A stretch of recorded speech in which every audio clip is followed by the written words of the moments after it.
Welcome to It's All About You, a program that keeps you connected to all of the exciting events, services, and businesses the city of Urbana has to offer. I'm your host, Natalie Kenny Marquez. On today's show, we'll take a look at how local law enforcement is helping out during the holiday season and check out the ease of parking in Urbana with the mobile meter app. We'll also meet a very special member of the Urbana Police Department. But first, we're joined by City of Urbana's Environmental Sustainability Manager, Scott Tess. Hi, Scott. Thanks for joining us today. Sure. So, you recently came back from a really great trip to Germany to work on some sustainability and some climate action work abroad. Tell us a little bit about that. Yeah, I was privileged to be invited to be part of a people's delegation to the next UN Climate Conference. It's the 23rd conference, so it's referred to as COP23, Conference of Parties. And we traveled with our professional association, ICLEI. And we're working on a couple different things. One of the biggest messages we were working to take to the conference was that U.S. communities, U.S. cities, U.S. regions, and states are still in with the Paris Agreement. Recently, the Trump administration indicated their withdrawal of to the agreement, but the majority of the public is still supporting the Paris Agreement, and so is Urbana. Fantastic. So tell us how you got involved with the group and a little bit about your travel. Yeah, so the professional association I traveled with was ICLEI. They're an association of primarily local governments in the U.S. and around the world. They provide our climate modeling software, a lot of technical services, and they lead a lot of collaborations and cooperations with cities. And we're pretty involved with them, and so they were aware of Urbana's work. And they put out a call for folks interested in doing some crowdfunding to travel to Bonn, Germany to attend this UN Climate Conference. And so I was able to do that. And so it was a really wonderful experience. There's actually 3 levels of the conference. The highest level is where the official government negotiators are, and our delegation, for the most part, wasn't in that level. We were in the UN, the official UN credentialed delegates level, where all kinds of stakeholders were meeting, conferencing meetings, presentations, and so we're at that level. And then there's also a public level that any of the general public can attend that is very educational. Great. And how does Urbana kind of stack up compared to some of the other local governments that were represented at this event? Sure, it's hard to compare. So, we were at sessions with, the sustainability manager for the city of New York City, or chief resilience officer, perhaps is the title. Lots of big cities, but also small cities. There's a Mississippi River collaboration between large cities and very small cities all along the Mississippi River. They're very concerned about climate impacts in terms of flooding. How we compare, certainly we're very active in the clean energy economy. We're very aggressive in developing our local clean energy market. And that was part of the story that we told, and we got a really good reaction from folks. Part of our purpose was to let our friends and colleagues in other countries know that we're not abandoning the Paris Agreement. We're still in. U.S. cities are still in. We had former Mayor Bloomberg on the East Coast and current Governor Brown in California on the West Coast, leading a collaboration called America's Pledge, talking about how much of the U.S. economy is governed by municipalities and states that are still in with Paris. So that was important to reassure our colleagues so that they keep working on climate, halting climate pollution in their own communities as we are in our communities. And speaking of keeping working, you have been hard at work since you joined us at the City of Urbana on numerous sustainability efforts across the board. And I know you've probably taken back some ideas and things to think about moving forward. What are some things that have inspired you from that trip that you are hoping to initiate or start here in Urbana? Sure. Well, whenever we take on a new initiative, we always consider, would it be just as well to make it, for both cities or for the entire county, or work with colleagues in other parts of the state. So we did that with our Energy Star Challenge. It was, a metropolitan or county-wide. We're doing that with our Solar Urbana-Champaign program. Our market area is Champaign County, and there's, a possibility that we'll even expand that as we look towards a third round. So coming from the COP23, one of the initiatives from our professional association is developing horizontal and vertical integration of measurement, reporting, and verification. So we're very involved with their modeling tool in terms of reporting. And so what they're proposing is that they start linking up their reporting tool to other cities, horizontal, but also to state and federal government to better align, integrate, cooperate. And so that's really exciting because I always like to work with other colleagues who may be using the same tool, same application, or same programming. Great. And so you mentioned a couple of programs that have been ongoing, the Energy Star, the solar program. What do we have to look forward to in 2018? 2018 is going to be, Lots of questions for you today. 2018 is going to be very exciting. So what's really important is the state of Illinois, December last year, approved the Future Energy Jobs Act. This produces a lot of new incentives to develop solar energy resources in Illinois. Very exciting. Urbana has a closed landfill with a lot of space that doesn't have a lot of other uses. So we are partnering with a solar developer to explore a large-scale solar development there. Very exciting. We don't have all the numbers yet, in part because the state's rulemaking for the Future Energy Jobs Act is not completed. It's drafted. It'll be complete in spring. At that point, we'll have a better idea about what's feasible at our landfill, and we'll pursue that from there. Awesome. Well, let's connect on that and take a trip out and see what that is going to look like. But in the meantime, congrats on being one of the delegates at the recent event in Germany, and we're glad to have you back and look forward to see what's next. Thanks. Okay.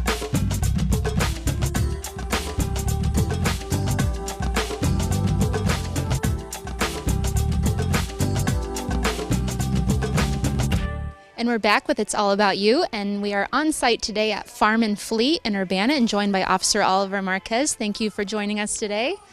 Absolutely. So we'll talk about why we're at Farm and Fleet in a few moments, but in the meantime, since this is your first time on the program, why don't you tell us a little bit about yourself and what brought you to the Urbana Police Department? Well, my name is Oliver Marquez. I've been a police officer for 3 years with the city of Urbana. I've been the lodge secretary from a fraternal side of the Fraternal Order of Police for going on 2 years. And, part of the reason I became a police officer is to help with the community and be a part of the community. And that kind of brings us back to this. One of the reasons why Shop with a Cop is successful is because you have several officers that enjoy what we do and enjoy being a part of the community, and this is one aspect of it. Nice lead in there, Officer Marquez, bringing us back to Farm and Fleet. And so here coming up later this month, you'll host the Shop with the Cop event. Tell us about that and what that means for the community. Well, it's a wonderful opportunity for officers to work in our community and give back to our community.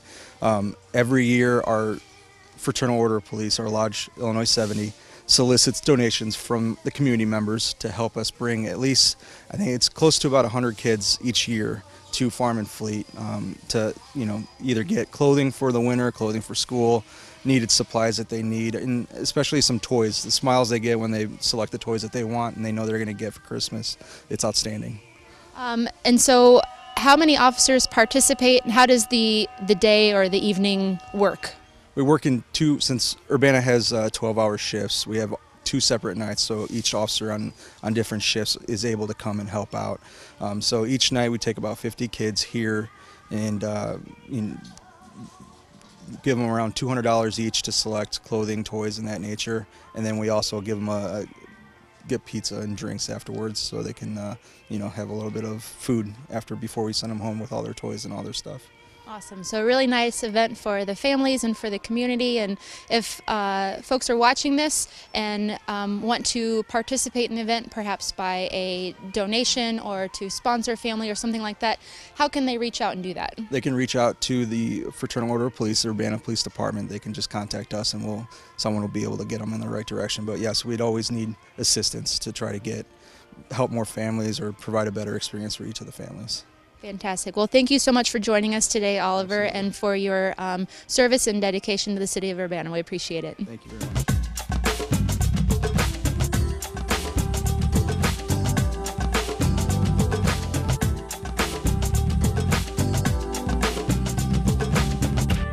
We're back with It's All About You. We are at the parking deck in downtown Urbana, joined by Vince Gustafson, Public Facilities Manager at the City of Urbana. Thanks for being on the program. Thank you. Glad to be here.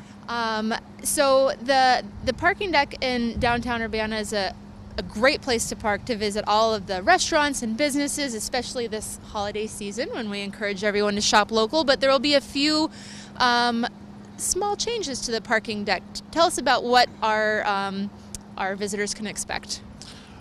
Well, for the history of the parking deck here downtown, we've operated as a staff ticket booth. Come in, grab your ticket, park, and then pay it at your exit. The equipment that handles all that, our ticket booth, our gates, our spitters, is in dire need of replacement. So when we looked at our options, it's a great cost to actually replace all that equipment. We looked at our new mobile pay parking technology, which is the mobile meter app, and thought that, well, this could be a creative way to provide that convenience still, but avoid all those capital costs and also reduce our operating costs in whole here at the downtown parking deck. So in terms of our customer use, the difference now, instead of taking a ticket, you'll just pull right in, you'll pull up to a space, and what you're going to see, all our individual spaces is a sign like this, the mobile meter, it's got the zone and the individual space number. So you'll be able to pull out your smartphone. If you haven't already, download the app. It's mobile meter, iPhone, Android, the Google Play Store, the iStore. Once you have the app downloaded and set up an account, you'll be able to punch in the zone, punch in the space number, and choose your stay all right from your phone, sitting in your car actually. It's very easy and it's convenient, super convenient. I've been using it since the City of Urbana has launched it here. City of Champaign also uses it, so it makes it really easy to travel between towns. And it's been well received. If I heard correctly, there was quite a few transactions during the month of October, and so it's becoming an increasingly popular program for parking. Yeah, that's correct. We've had about 2 years now. We've had it available at all our parking meters in the City of Urbana, and like you said, the City of Champaign. It's exceeded our expectations. We right now are close to about 50%, well actually over 50%, close to 60% of all of our meter revenue is now paid through the smartphone application. So we're taking advantage of the acceptance to try to roll it into our downtown parking operations and provide that same convenience here. So the transition for this deck to go to the mobile meter operation, when does that take place, and where can folks go to learn more if they need some help or haven't utilized that service, especially in this area? Right. December 4th will be our first day of operation with the new mobile meter technology here at the parking deck, and the information on mobile meter is on the city's website. Now, obviously, there are quite a few people out there who still don't have the smartphone and don't have the technology. So to help those folks out, we'll be installing plenty of regular coin-operated metered spaces. So if you don't have the smartphone, you don't have the app, or you're just ducking in and out quickly, you'll still have the ability to pay with cash. All of our rates are staying the same with this operation. There'll be no change in our rates. It's 25 cents an hour for the first 2 hours and 50 cents an hour each additional hour after that. So that'll all be staying the same when you come here to park downtown. It's really a great deal. That is a very great deal, and a great deal to take advantage of to get down to downtown Urbana and visit the businesses and shop local this holiday season. Well, thank you so much for being on the program, talking to us about mobile meter, and best of luck getting the program launched here in the beginning of December. Great, thank you.